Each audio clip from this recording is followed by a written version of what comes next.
The gleaming white halls of the Galactic Council stretched endlessly before Ambassador Anna.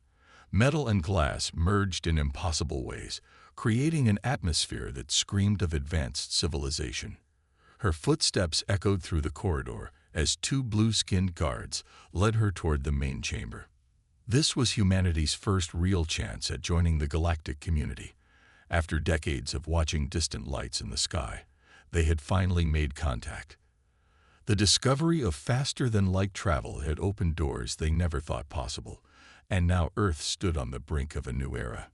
The chamber doors slid open with a soft hiss. Hundreds of alien representatives sat in rising tiers, their eyes, some glowing, some multifaceted, some eerily human-like, all fixed on her. Anna straightened her back and walked forward, her diplomatic training kicking in despite her racing heart. "Welcome, Ambassador of Earth," the head council member spoke, his crystalline form catching the light. "We have reviewed your species application for membership. However, there are concerns." Anna maintained her composure. "Concerns. We have met all technological requirements. Our peaceful intentions are well documented." A reptilian counselor leaned forward.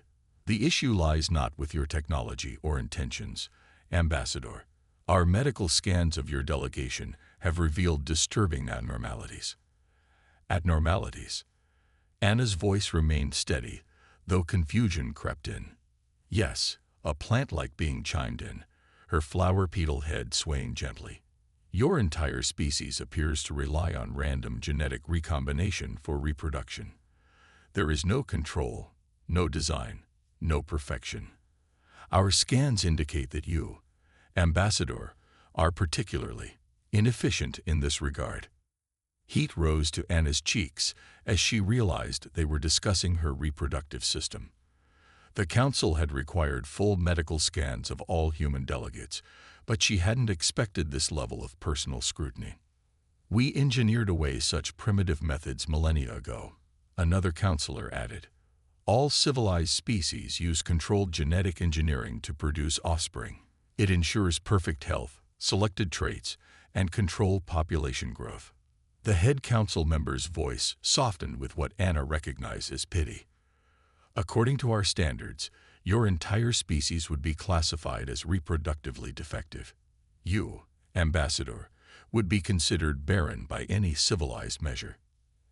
Anna felt anger bubble up inside her, but kept her diplomatic mask in place. "With all due respect, our primitive method has produced a species capable of reaching the stars. We've evolved naturally, adapting to countless challenges. Our diversity is our strength." Murmurs rippled through the chamber. Some counselors made sounds that might have been laughing. "Charming," the reptilian counselor said, "but ultimately inefficient. We cannot risk introducing such unstable genetics into the galactic community without safeguards. We propose that humanity accept our reproductive engineering technology as a condition for membership." Anna stood straighter. "That would fundamentally change who we are as a species. It's not something I have the authority to accept." "Then perhaps," the head council member said, "your species needs more time to evolve. We can offer provisional membership, with restricted access to certain technologies and trading routes, until you advance beyond your current limitations." The chamber erupted in agreement, and Anna felt her heart sink. They weren't rejecting Earth outright, but this conditional acceptance came with a steep price: the requirement that humans change the very essence of what made them human. As she left the chamber that day, Anna couldn't help but smile slightly. These advanced species, for all their technology, had engineered away something precious: the ability to adapt, to change, to evolve naturally.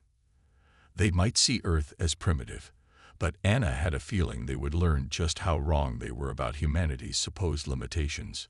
Looking out through the massive space station windows at the glittering expanse of stars, she thought about the millions of children born back on Earth every day, each one a unique combination of genes, each one carrying the potential for humanity's next great leap forward.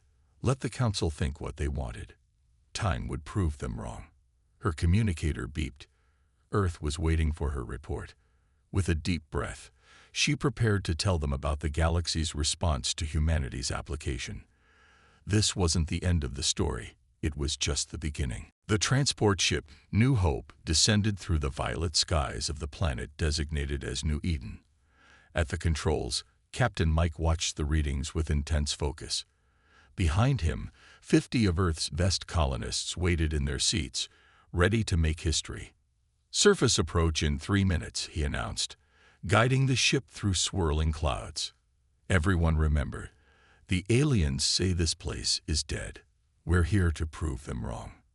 The ship touched down on rocky ground near a vast plain. Early probe readings had shown the soil here was similar to Earth's, though the Alien Council had declared it unsuitable for engineered life forms. Their assessment hadn't stopped humanity from claiming it as their first extrasolar colony. As the colonists filed out, Dr. Tom, their lead botanist, immediately knelt and scooped up a handful of dark soil. He let it run through his fingers, ignoring the disapproving looks from the alien observers who had come to document what they assumed would be a failed attempt at colonization. "This soil isn't dead," Tom announced, pulling out his testing equipment. "It's just waiting for the right kind of life." The tall, silver-skinned alien observer stepped forward. "Our analysis shows this planet cannot support properly engineered crops. You waste your time and resources." From the ship's cargo hold, colonists began unloading their precious cargo. Containers of Earth seeds, carefully preserved and ready for planting. They had brought everything from wheat and corn to hardy vegetables and fruit trees. "We didn't bring engineered crops," Tom replied, already marking out plots for their first test gardens. "These are natural seeds, evolved over millions of years on Earth. They know how to adapt." The alien observers exchanged what might have been amused glances. They had seen countless worlds, and their engineered crops were designed for perfect efficiency. These primitive humans, with their unmodified seeds, seemed like children playing at farming. Over the next few weeks, the colony took shape. Prefab buildings rose from the rocky ground. Solar panels unfurled to catch the light of New Eden's orange sun. And most importantly, the first seeds went into the ground. The alien observers documented everything, certain they were recording humanity's first major failure in space. Their reports back to the Council were filled with technical terms explaining why this endeavor was doomed. But then something unexpected happened. 1 month after planting, the first green shoots broke through the soil. Tom stood in the test field, tears in his eyes as he watched Earth wheat growing strong and tall in alien soil. The plants weren't just surviving, they were thriving. "Impossible," the silver-skinned alien muttered, scanning the crops with his advanced instruments. "This soil lacks the proper engineering. The molecular structure is completely wrong for agriculture." "Life finds a way," Tom said, running his hand along the growing wheat stalks. "These plants don't need the soil to be perfect. They adapt, change, work with what they have. That's what natural life does." The success of the first crops drew more attention. Ships from various alien species arrived to study this phenomenon. They couldn't understand how unengineered plants could grow where their perfectly designed crops had failed. By the end of the first growing season, the colony had expanded its fields. The sight of golden wheat swaying in New Eden's breeze became a symbol of humanity's approach to space colonization. They didn't need to remake worlds to suit them. They'd brought life that could adapt to new conditions. Captain Mike stood at the edge of the wheat field, watching the alien scientists studying their crops with increasing frustration. Their instruments showed results that contradicted everything they thought they knew about agriculture. "They still don't get it," he said to Tom, who was preparing for the first harvest. "They've spent so long engineering perfect solutions that they've forgotten about the power of natural adaptation." Tom nodded, holding up a perfectly formed head of wheat. "This is just the beginning. Wait until they see what else Earth life can do." The alien observers transmitted their findings to the Galactic Council, their reports now containing a note of uncertainty. Perhaps, just perhaps, they had underestimated these humans. and their primitive ways. 3 years had passed since the first seeds sprouted on New Eden. What had started as a single test field had transformed into a vibrant ecosystem that left alien scientists baffled and increasingly curious. Dr. Tom stood at the edge of what the colonists now called Miracle Valley, watching Earth bees buzz between rows of flowering plants. Bringing the bees had been a gamble, but like everything else from Earth, they had adapted and thrived. "The soil composition has changed," reported Dr. Ray, the colony's geologist, holding up his tablet. "The natural decomposition of our plants and the activity of Earth microorganisms we brought along. They're literally transforming the planet's soil structure." Beside them, the chief alien researcher, a being who called himself Blue, was recording everything with increasing amazement. His own engineered monitoring systems had needed constant recalibration to keep up with the rapid changes in the environment. "Your Earth life," Blue said, his color shifting slightly as he spoke. "It doesn't just grow here. It's changing everything around it. We've never seen anything like this before." Tom smiled, reaching down to scoop up a handful of soil teeming with earthworms, another successful introduction from Earth. "That's because your engineered crops are designed to be perfect for specific conditions. Our plants and animals work together, adapt together, change the environment together." The valley that had once been bare rock and lifeless soil now burst with color. Wildflowers that had hitched rides in the soil of earth plants had taken root and spread. Butterflies, descended from just a few pairs brought for pollination studies, fluttered through the air in dazzling displays. "Look at this," Ray said, pointing to a cluster of plants growing at the valley's edge. "These are mutations, new varieties adapting to local conditions. They're evolving right before our eyes." Blue's recording device hummed as he documented the mutations. "In our systems, mutations are considered failures. Engineered crops are designed to be stable, unchanging. And that's exactly why they failed here," Tom explained, walking through the valley. "Life isn't meant to be static. It's meant to change, adapt, evolve. These plants aren't just surviving. They're creating new ways to thrive." News of New Eden's transformation spread through the galaxy. Ships arrived daily, carrying scientists from dozens of species. They came to study what they called the Earth phenomenon, the ability of natural life to not just survive, but actively transform hostile environments. The colony had expanded far beyond its original boundaries. Earth grains grew in vast fields, feeding not just the human colonists, but also becoming a valuable export to nearby alien worlds. The success was undeniable, but it was the unplanned changes that really caught everyone's attention. "We've detected new compounds in the soil," one alien researcher announced during a daily briefing. "Compounds that didn't exist here before, created by the interaction between Earth life and local materials. Some of these compounds have properties we've never seen before." Tom wasn't surprised. Nature had always been the greatest innovator, creating solutions that even the most advanced genetic engineering couldn't match. The alien scientists, however, were having to rethink everything they thought they knew about life and agriculture. As the day drew to a close, Tom sat on a hill overlooking the colony. The setting sun painted the fields in shades of gold and purple. In the distance, he could see the lights of the research stations where alien scientists worked day and night to understand the miracle they were witnessing. "You were wrong about us," he said softly to the evening air, thinking of those first dismissive alien observers. "You thought our ways were primitive, but look at what we've created here. Life finds a way. It always has. It always will." A group of young colonists passed by, carrying baskets of fresh earth vegetables, tomatoes, carrots, and potatoes that had grown larger and more vigorous in the alien soil.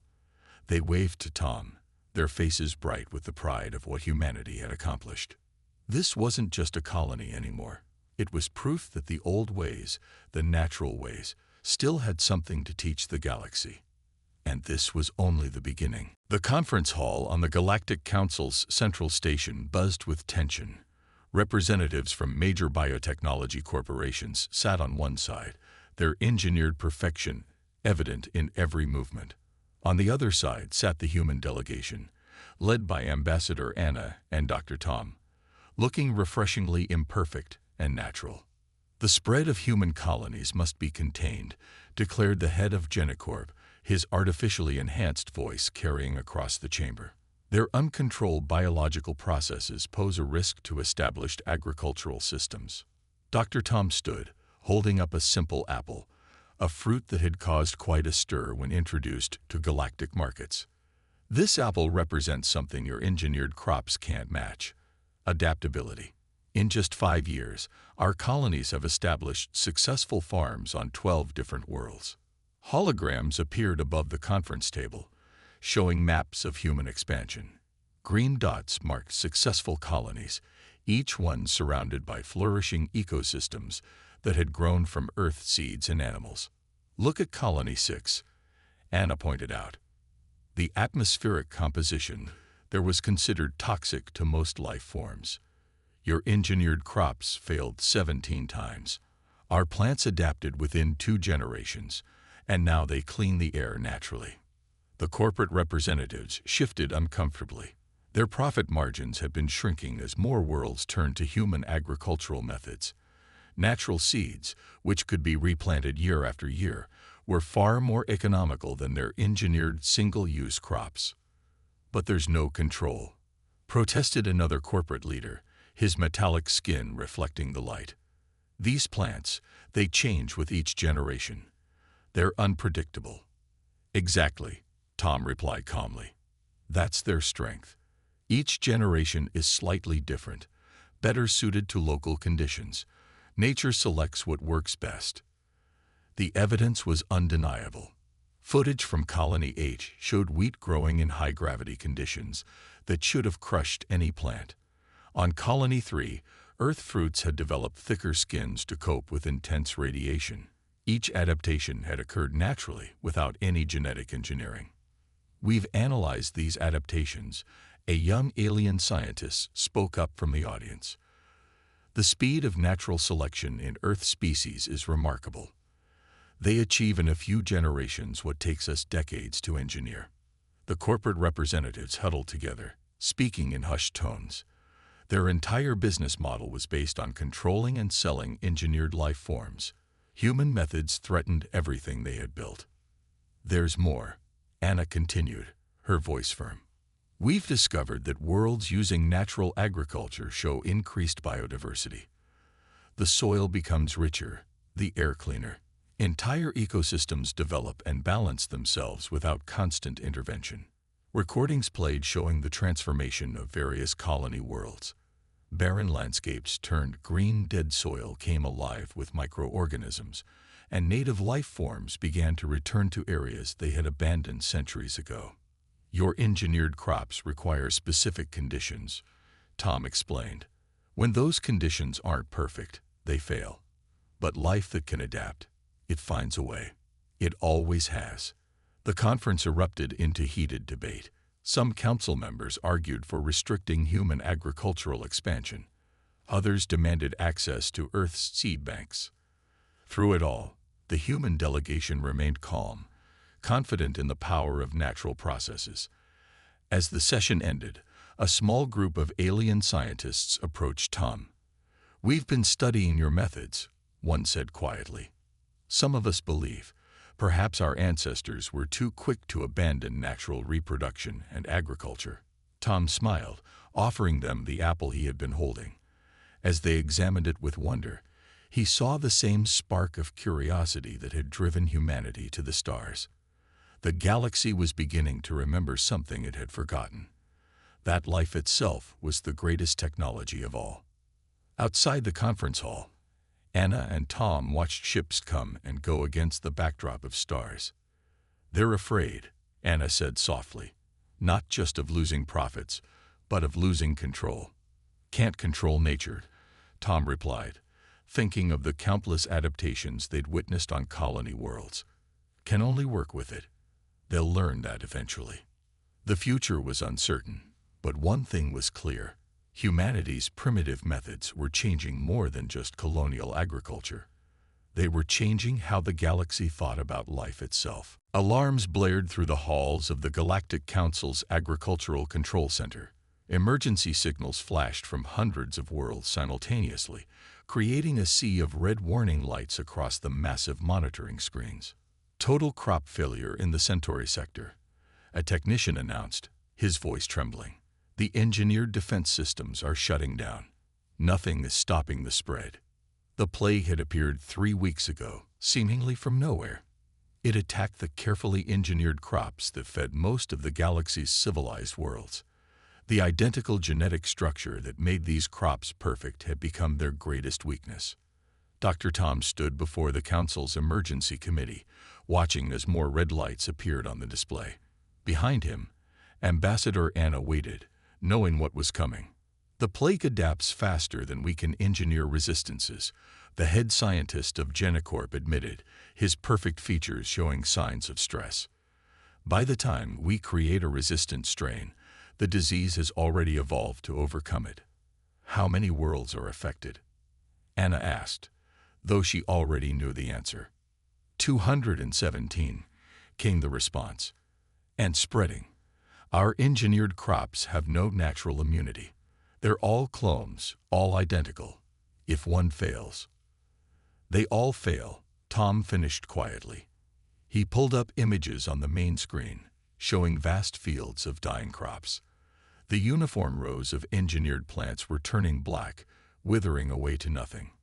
The council chamber fell silent as the implications sank in. Billions of beings depended on these crops for survival. Without them, there might be a solution, Anna said into the silence. But you won't like it. All eyes turned to her.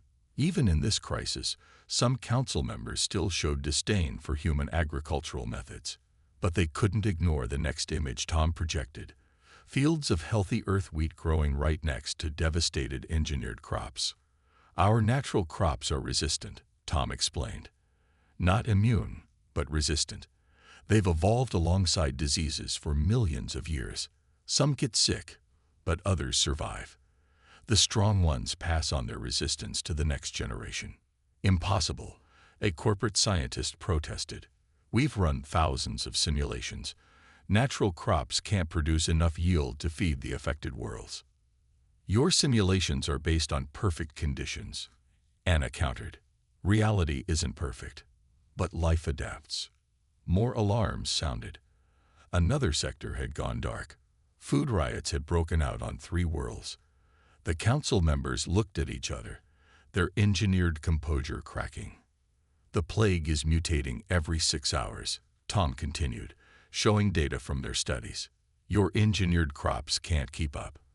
But our wheat, our corn, our rice, they're all still growing, still adapting, still fighting back. The head of the council stood, his crystalline form dimmed with worry. What are you proposing?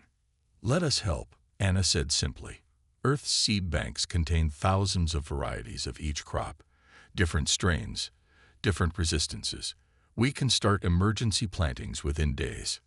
Natural crops, someone scoffed. Return to primitive agriculture. A massive screen showed the latest casualty reports. The numbers were staggering. Pride began to give way to desperation. We don't have time for pride, Tom said firmly. People are starving. Your perfect crops are dying. Let us prove that nature's way works.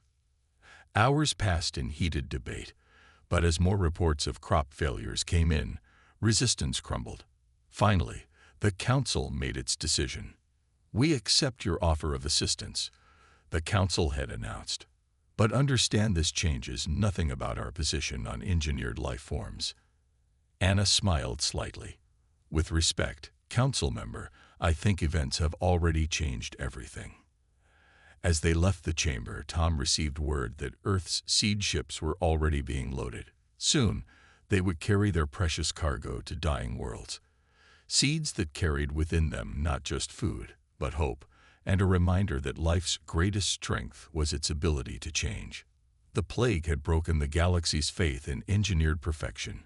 Now it was time to remember what they had forgotten about the power of natural selection. Sweat rolled down Tom's face as he worked in the emergency growing chambers on Proxima II. Around him, teams of human farmers and alien scientists rushed to plant the first batches of natural seeds. The chamber, originally designed for engineered crops, had been hastily modified to support Earth-style agriculture. "The soil here is dead," an alien technician reported, his sensors glowing red. "Centuries of engineered crops have stripped it of all natural processes." "Then we'll wake it up," Tom replied, releasing a container of Earth soil bacteria into the growing medium. "Life breeds life. We just need to give it a start." Overhead screens showed similar scenes playing out across hundreds of worlds.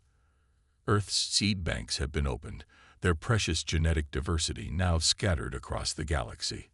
Each shipment carried thousands of varieties, some resistant to drought, others to disease, all of them carrying the potential to adapt and survive. Ambassador Anna stood before the Galactic Council, delivering daily progress reports. "The first Earth wheat has sprouted on 37 worlds," she announced. "Rice seedlings are showing strong growth in the water worlds of the Aquarius sector." "But the yields," a council member interrupted. "They're far below what our engineered crops produced." "For now," Anna agreed, "but these plants will grow stronger with each generation. They'll adapt to local conditions. And most importantly, they're resistant to the plague." The plague that had devastated the galaxy's food supply continued to mutate, but Earth's crops fought back. Where one variety fell, others survived, passing their resistance to the next generation. It wasn't perfect, but it was working. In the growing chambers, Tom worked with alien scientists who had never planted a seed by hand before. He taught them about soil health, about beneficial insects, about the complex web of life that made natural agriculture possible. "Your way is messy," one scientist observed, watching earthworms move through the soil. "Life is messy," Tom replied. "That's what makes it strong." Reports came in from across the galaxy. On some worlds, the first harvests were small, but they were harvests of living, resistant crops. Earth's agricultural experts spread out among the stars, teaching techniques that had been used for thousands of years on their homeworld. In the council chamber, Anna presented the latest data. Natural crop production has reached 40% of pre-plague levels on established worlds. More importantly, these crops are reproducing successfully. They don't need to be re-engineered and replanted each season. The corporate representatives shifted uncomfortably. Their entire business model had been based on selling new engineered crops every growing season. Now farmers were saving seeds from their strongest plants, just as humans had done for millennia. "There's more," Tom added, joining the presentation. "The introduction of Earth soil bacteria and insects is revitalizing dead planets. We're seeing the beginning of self-sustaining ecosystems." Screens showed time-lapse images of barren fields coming alive, not just with crops, but with all the small, vital forms of life that supported them. Some alien worlds were experiencing natural pollination for the first time in centuries. "We're not just growing food," Anna explained. "We're rebuilding entire systems that your engineered crops destroyed. This is about more than surviving the plague. It's about creating something sustainable." The council chambers erupted in debate, but the evidence was undeniable. Natural agriculture was working. It wasn't as controlled or predictable as engineered crops had been, but it was resilient, adaptable, and alive. As the emergency session ended, Tom found himself surrounded by alien scientists eager to learn more about Earth's agricultural methods.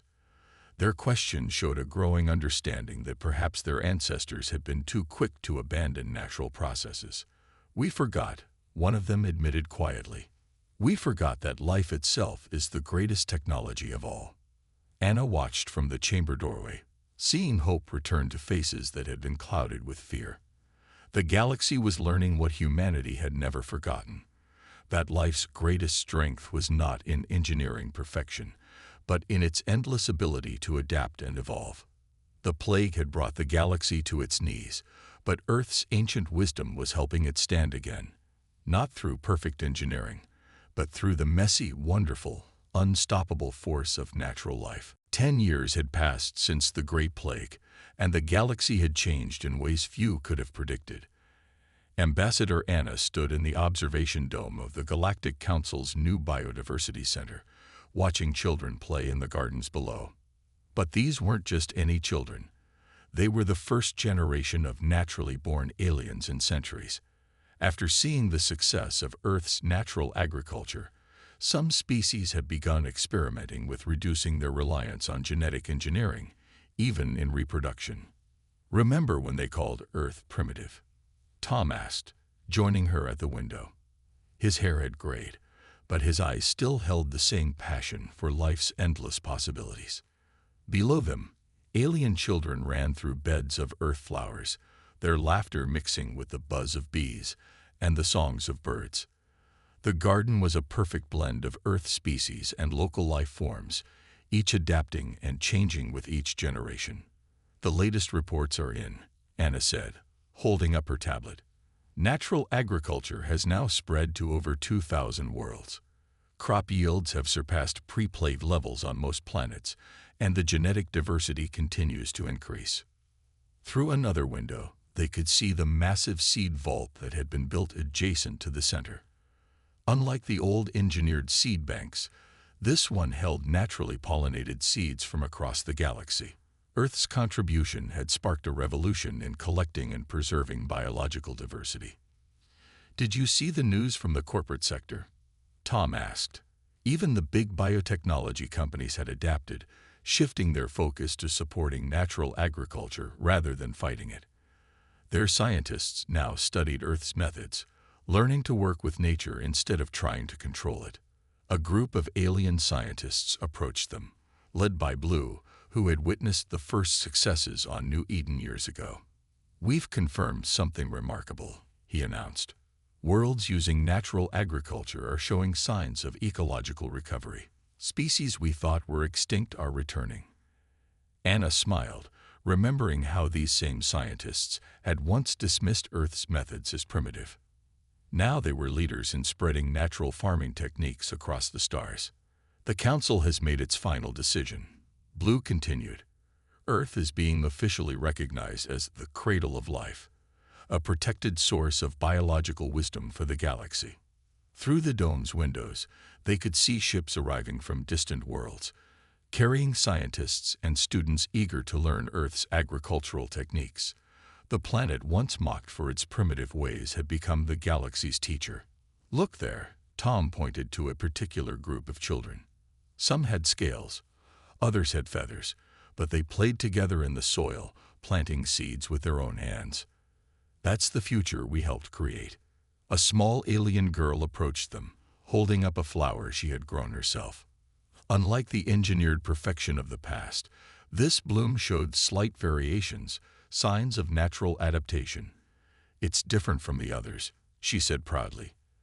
"The teacher says that's good." "That's very good," Anna replied, kneeling down to her level. "Different is how life grows strong." The girl ran back to her friends, and Anna stood, feeling the weight of the changes they had helped bring about. The galaxy had come full circle, rediscovering the power of natural processes it had abandoned so long ago.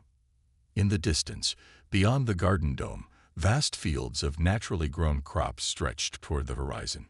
The monocultures of the past were gone, replaced by diverse plantings that changed and adapted with each season.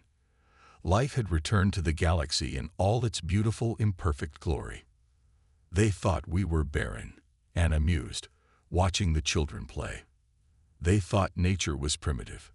But in the end, life proved them wrong." Tom nodded, his hand touching the rough bark of an earth oak tree that had been planted in the garden. "Life always finds a way. We just had to remind them of that." As the dual suns set outside the dome, casting golden light across the gardens, they could see the future they had helped create.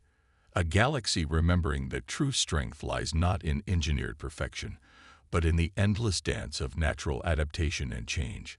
The story of humanity's primitive ways had become the galaxy's greatest lesson, and its greatest hope.